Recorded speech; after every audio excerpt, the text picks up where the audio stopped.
Почитувани колеги, почитувана председателке, много ми е жал на почетово да кажем, што не е тука колежката на која сакам да се обрадам и која каже дека изминатата година била турбулентна и дека заради тоа некои работи не биле остварени. Колеги од власта, сакам да ве запрашам додека седевте позади Талевски во 2013 година, дали воопшто имавте прочитано програмата која што во тоа време ја промовиравте. Ако ја немавте, тогаш нема зошто да се чудам на она што денес го кажувате. Затоа сум тука да ве подсетам и да ве прашам дали ова последната брошура со која се кажува како завршува мандатот на Талевски.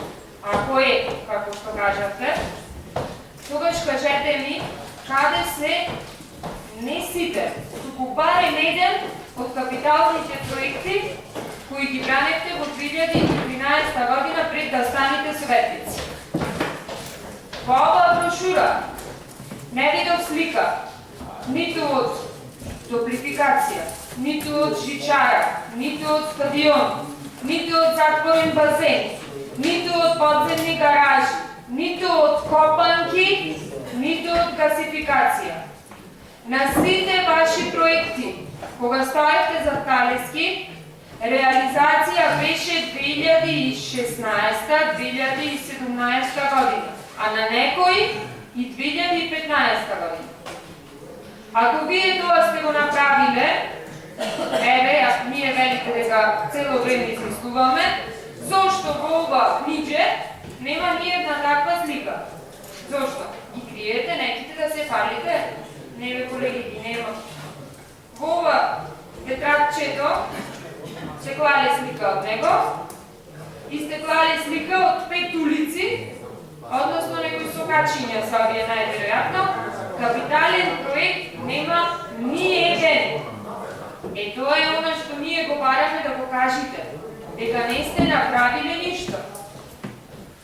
Понатаму, кога веќе зборуваме за македонштината која денес толку многу ја браните, јас пред неколку дена дури се запрашав дали вие се сеќавате дека вие на локално ниво, барем вие кои сте советници, 4 години сте на власт.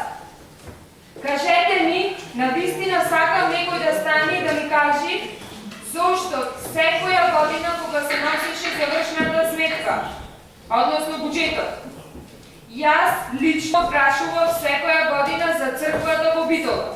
Кажете ми зошто ни еден од вас не побарал во Битола да се изгради барем уште една црква.